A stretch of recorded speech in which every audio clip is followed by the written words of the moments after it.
Welcome to another episode of The Brand Called You, a podcast and podcast show that brings you leadership lessons, knowledge, experience, and wisdom from hundreds of successful individuals from around the world. I'm your host, Ashutosh Garg, and today I'm delighted to welcome a very, very accomplished entrepreneur from New Jersey, USA, Mr. Siva Nadarajah. Shiva, welcome to the show. Thank you, Ashutosh. Thanks for the opportunity. Thank you. Siva is the president and co-founder of JOGO Health, which is the digital therapeutics company that uses wearable sensors and artificial intelligence to treat stroke, Parkinson's disease, chronic lower back pain, and urinary incontinence. And Siva is also an author, and I know all of you know that I'm very partial to authors. Siva is an author of 2 books. So Siva, let's start about your journey with JOGO. Tell me about this venture. Sure, Ashutosh. So JOGO actually is my second venture. So I came to the US 22 years ago. My parents were originally from India, but I grew up in Sri Lanka. I was born and brought up in an area that's not very much known in Sri Lanka. It's the tea plantations where the Indian labor were originally brought by the British. So my parents were part of that community where it's by United Nations, that's one of the lowest developed community in the entire world, even if you compare to Africa, right? From a human development index perspective, education perspective, I always joke around in Sri Lanka, it has 94% literacy rate. The 6% is actually in the area where I was born and brought up. Wow. So that's where I was born and brought up. And I lived in Sri Lanka for a while. I mean, of course, that's where I grew up, educated. Then US called me because I was in software. At that time, I guess they ran out of engineers in India and they came to Sri Lanka to hire people. So, so I came to US through, just like anyone else, through an H-1B visa. I worked here. Then I was in the pharmaceutical industry where we were developing software for a company and I was a software engineer. So my first venture started with that particular company where I found an interesting problem, went to my management and told them, listen, I think there is a particular issue. We can solve this with our software. They said, no, we don't want to get into that area. We are focused on some other area. Then it's like burning inside me. I mean, this is a problem that's existing. We should solve. If you want to particularly ask what the problem was originally, it was because it has relevance to the pandemic right now. The companies have side effects, right? Drug side effects. Many of them are known, many of them are unknown, right? So there are some whistleblowers sometimes from companies talk about certain things, especially pharmaceutical companies. Number one, hey, this drug has this side effects, nobody's talking about it. Number two, this drug is being prescribed by doctors for diseases that are not meant for, right? It's called off-label promotion. So this particular problem was, there was one individual who whistleblowed this on a blog, right? Saying this large pharmaceutical company is promoting this drug in the wrong way. And that normally doesn't go up to the CEOs, right? CEOs don't know about it. CEOs most of them want to do the right thing. So in New Jersey, there's a court which actually held this company responsible for not discovering this because this guy already knew about it. So that there was no defense for them saying, this guy wrote on a blog and how come you didn't know about this, right? So the problem was this company said, hey, you need to find a software to monitor these things to see what side effects people are having that without us knowing, right? So I was, at that time, there was no AI. It was mostly machine learning, natural language processing. I proposed this saying that, hey, let's go and do this. And those guys said, no.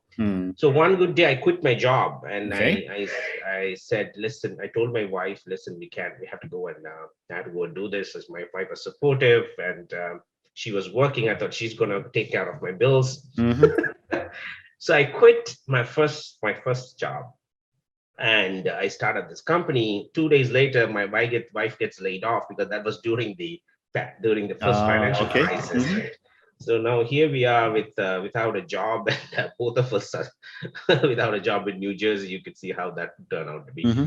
So we had to downgrade ourselves, and we started a smaller life back to apartments and things like that. Anyway, so that was my first venture, Mm-hmm. but it became a good success. So the success I'm telling is the company grew so much.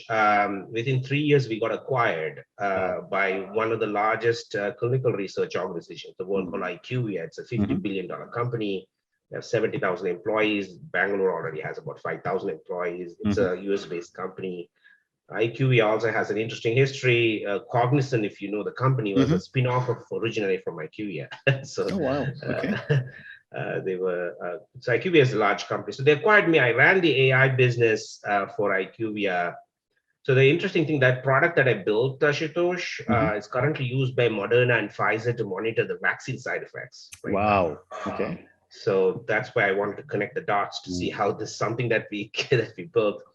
So I was leading the AI business within IQVIA. Then I met these researchers from NYU, New York University, who were developing JOGO. So basically, JOGO is a sensor that goes on the body, and there is an AI machine learning based app which can train your brain to recover from neuromuscular conditions. Let's take stroke, for example, right? So stroke, someone had a stroke and you get paralysis, and you go for physical therapy. Physical therapy will get you up to some point, but many patients are still not recovered, right? Still they have paralysis, bedridden, right? So what JOGO does is, so they had a blood clot in the brain, that portion of the brain that controls the muscular part, fails. But according to neural plasticity, which the brain's own ability to rewire, you can train different parts of the brain to take over the responsibility for that part, right? Because your brain is not 100% used, right? Even with small percentage, we are making so many good things and bad things in this world. But so the science is, you can actually train the brain where the healthier part of the brain can take over the damaged part of the brain. And if you know the neural plasticity, it actually started by Professor Ramachandran from India, and he's the one who originally described how this would work. So I was fascinated. I knew about neural plasticity, and I was within IQVIA, I was working on digital therapeutics. So digital therapeutics is a new classification where the FDA in the US said software could be medicine, right? Software could be medicine. I see. So in the past, you have molecules where you put a pill and for diabetes or whatever, right? Then you have medical devices, right? But lately they said software, which actually trains the brain, right, through neuroplasticity, could also be medicine. So they created this thing called digital therapeutics, which is software as a medical device, where you can use software to treat diseases by changing behavior, right, or changing neuroplasticity. So this falls under that. So I was fascinated by that part where I was working with the FDA. So when these researchers from NYU came in, one of them, JOGO stands for actually Joseph and Gordon. Joseph Bradney is a celebrated neurologist in the world, is well known. Gordon Silverman is an engineer and a cognitive neuroscientist. Both of them worked on this with the help of IBM back in the days. Then Sanjay is the person I met. So he's the one who came to me, and originally for funding, right? Because they were looking for funding for this. I was fascinated. I wrote a check immediately after I saw this product, and I became an angel investor in the company back in 2016. Okay. So 2016, I become an investor. Then 2017, they first treated a patient who did not recover from stroke. Then in Atlanta, from New York, they remotely treated this patient. I was fascinated how this patient went back to work. Then they treated one of my relatives who had Parkinson's disease. JOGO doesn't treat Parkinson's, but it helps manage the tremors. When you have tremors, you can train the brain to calm down, and you can reduce the tremor.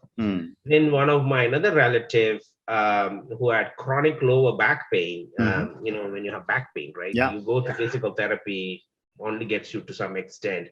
But most of the time, chronic back pain or any chronic pain, Ashutosh, is a brain problem. Your brain thinks that your body is having some issues and it keeps building up muscle tension in your body. And it's anxiety, muscle tension builds up, and you get chronic pain. So you can't do anything about it other than just live with it, because there is no underlying cause to it. It's just the brain thinks your body is having some issue. Same with cancer pain, right? So we treated her, my one of my relatives. She had 14 years of pain, and that's amazing. But the thing that changed me was one of my brother's friend's daughter in Nasik, right, in India. She had cerebral palsy. She still has cerebral palsy. Okay. 13-year-old child. Dad carries her to the bathroom every day. She can't walk. So we treat her from New York. And about 3 months later, for the first time, she stands up, right, with some support. Of course, she could go to the bathroom by herself. Imagine for a 13-year-old girl. Amazing. And that day, I decided, this is just before the pandemic started, I'm going to quit my job again and I'm going to join JOGO. So I went to my management and said, listen, I'm going to leave the company. This company is amazing. I'm going to join. So that's how I became a co-founder, and we took the company out of the lab, Ashutosh, and we launched it during the pandemic. That's basically what my story is. What an amazing journey you've had, and what an amazing start to JOGO. I mean, fantastic, or JOGO. But tell me, Shiva, you gave me some amazing examples of stroke and Parkinson's disease and chronic lower pain, and you also spoke to me about cerebral palsy. Are all these related to a neurological condition? Yes. So neuromuscular conditions, Ashutosh. So, your brain controls the muscles, right? Your brain is the one which controls the muscles. Correct. Sometimes your brain and the muscle, the highway, has accidents, right? So let's take chronic low back pain very specifically. You may think how that is related, right? So you had an injury, you did not sleep well, or you had some back problem. Then you go to physical therapy. Physical therapy would have fixed the problem. But the brain still has residual thinking. Hey, I had pain. It hasn't fixed. So the pain is a neural signaling problem, right? It's not a disease, right? Correct. It still remembers the pain and still thinks you have something going on. And then it creates muscle tension, spasms in the body, and that creates anxiety, and that's a vicious cycle, right? Wow. You need to break that. So same with cancer pain. So JOGO also treats cancer pain. So cancer pain, you have cancer, brain thinks something's wrong in your body, you're taking care of it, or you can't do anything about it, but it tells you to go take care of it, right? You need to calm down the brain. So that's how this then create muscle tension in your body, right? Wow. It's a new area, Ashutosh. This whole understanding of neural signaling for pain was only very recent. Actually, only last year, Lancet, the medical journal, it's called the Bible medical journal, they wrote an editorial claiming that you cannot treat chronic pain with medicine because you have to treat the underlying cause, which is the neural signal issue, right? And let's take cerebral palsy. Cerebral palsy is essentially a stroke when a child has during childbirth, right? Because something goes wrong during childbirth. Your brain has an accident, and then it's a neural issue. Then you get muscular. Same as a stroke for a child, right? Then Parkinson's, we don't treat Parkinson's, right? We actually treat the symptoms of Parkinson's. Correct. So what happens in Parkinson? Nobody knows what really the underlying what happens, but your brain thinks something's going on, and you start getting tremors, right? You can teach the brain to calm down for that particular tremor. So we only treat the tremor in Parkinson's. We don't treat the underlying cause because we don't know what the underlying cause is. So anywhere there is a muscle and a brain involved, we can do things that we don't treat. We still don't have data. Is ALS and things like that. We don't know how to treat. And Alzheimer's, we don't have it, right? So we don't know how to go. So anything muscular related, right? So tell me, this is some kind of a device that we wear or add on to a part of our body, and it does some signaling, is it? Or yeah, it doesn't send any electric signal into the body. Okay. Right. So you wear a small sensor, right? I can show you a demo if you want at some point. So you wear a sensor and it reads the electric signal from the muscle, right? and it then communicates the electric signal to an app Okay. on a tablet PC through Right. Bluetooth, right? Mhm. And that app is where all the magic happens. The app trains the brain. So there's no electric signal going inside the body, right? I see. You're telling the brain that you have forgotten about this muscle, right? There's something. So something going on. So essentially, let's think about you had an accident and you have forgotten how to go to that side of the road now. Correct. Right? Correct. And you have to create a detour. Diversion, right now. So what you're really saying is this is one way of training the brain. Yes, it is essentially training the brain, connecting the muscle and brain signals back. The science is not new, Ashutosh. The science existed for many, many years. In some ways, some of our meditation techniques do the same thing too, right, to the body, right? It's mind-body medicine, basically. But it is scientifically proven, right? We don't just claim anything without any clinical evidence, right? So we do clinical and all your products are available, in the market, or are you still at an experimental stage? No, we are FDA cleared, Ashutosh. We are FDA cleared. Wow. We got our FDA clearance last year, 2020, during the pandemic. The reason we got FDA clearance, Ashutosh, two reasons. This is not new science. What I'm talking about is existed for many, many years. So if you go to Mayo Clinic, for example, or some large hospital, they still have these old machines, these large machines, which they actually treat patients. In India, some large hospitals used to have. So the machines that they built long ago were actually very unfriendly and not technically advanced, because this requires a lot of software work which didn't exist those days, right? So we kind of created a newer version of this old machine, right? And so it's not new science. So the science existed, FDA. So FDA, we looked at, okay, you just basically created a new version of a consumable version of the old science.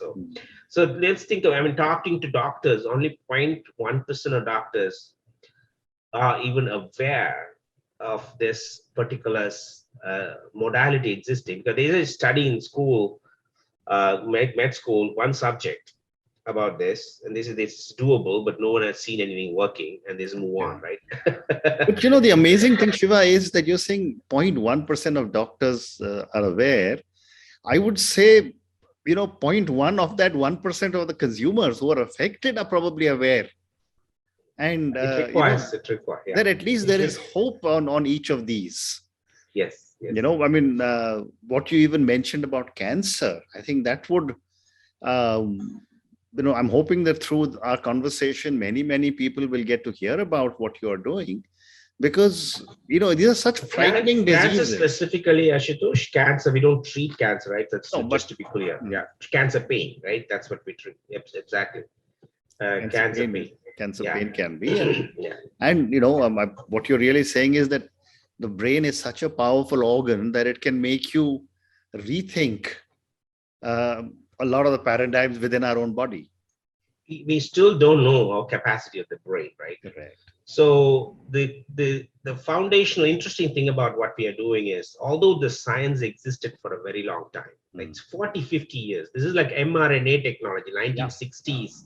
It was invented, but it took 60 years to come to fruition. Correct. Same thing with this science. It existed since the 1950s, right? But nobody figured out how to get this into the patient's hand, number one. Number two, nobody knew how this is impacting the body. They knew it's working. They don't know why it's working, right? There was no scientific evidence. But now, with fMRI technology, right, functional MRI technology, we can actually show in the brain that it has changed, right? So we can say in the images, right? You can see.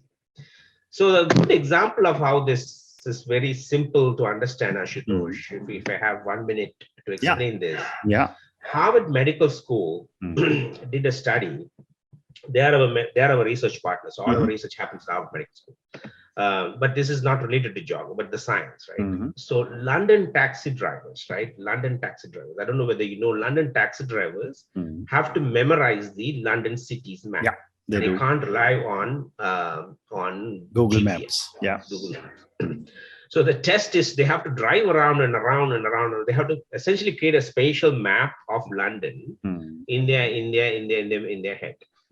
So when they did a brain scan of these London taxi drivers versus some taxi drivers from the rest of the world, they saw the London taxi drivers had a bigger brain, especially the hippocampus of the brain, right, was bigger because of neural plasticity. It has been rewired. Because they have to remember this huge spatial map, right? So that kind of shows the neural plasticity of the brain. You can actually change, and physical changes happen in the brain. And it's tapping into the same principle. You can train the brain to basically rewire, right? It's still unexplored. Many areas we don't even know of how the brain works. But the science, the modality existed for a very, very long time. But now, after fMRI, is when people are understanding why this is happening, right? And that's fascinating. But tell me, how does someone who has a challenge reach out to JOGO or your colleagues? I mean, is there consult available? Is this knowledge available widely amongst doctors? How do people reach out? Right. So we just received FDA clearance, right, Ashutosh? So we could not go to market without FDA clearance, right? So we got the FDA clearance, and first we are launching. We had to get our license. So we got our first license in Massachusetts because we are, mostly based all our research there. So Massachusetts is granted a license to treat patients. So they can. Right now in the US, we can directly treat patients only in Massachusetts. We are getting a New York license because we just started, right? Then after this call, I'm traveling to Ohio. One hospital is trying to incorporate JOGO, especially for chronic lower back pain. In India, we also got our clearance, right? Okay. In India. So India, we are piloting in Chennai because Sanjay is from Chennai, co-founder. So we have a clinic in India, and we are planning to, of course, we'll be pan-India soon. Right now in India, we might have treated close to 5,000 patients since we launched. And India, mostly our focus has been on urinary incontinence and stroke.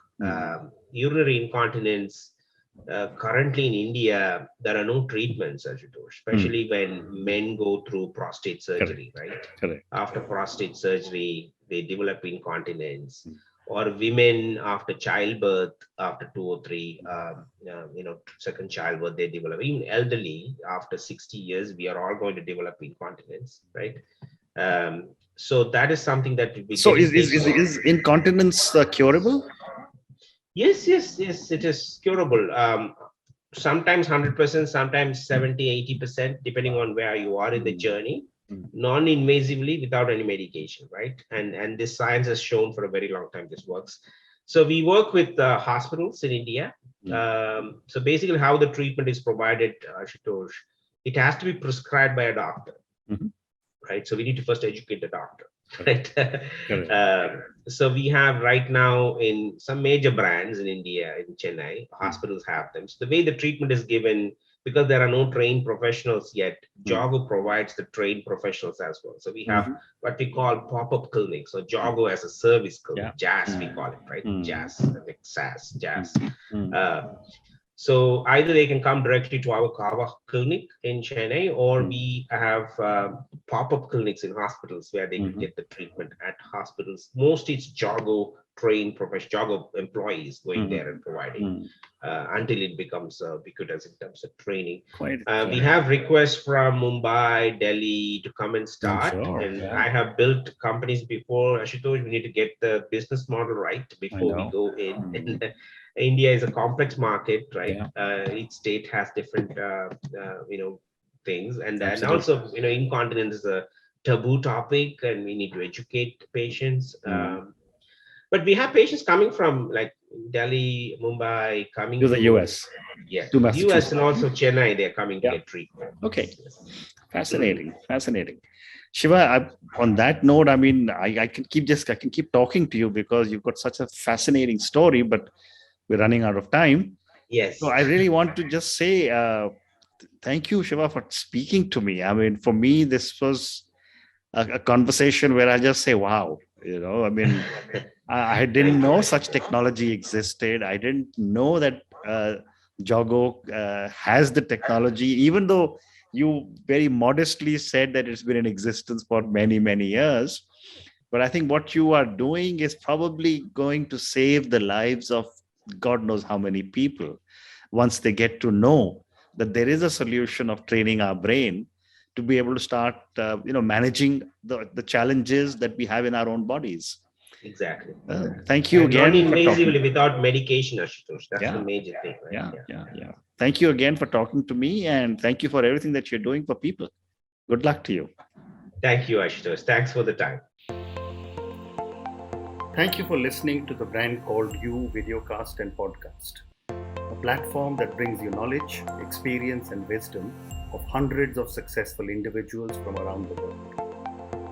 Do visit our website www.tbcy.in to watch and listen to the stories of many more individuals. You can also follow us on YouTube, Facebook, Instagram, and Twitter. Just search for the Brand Called You.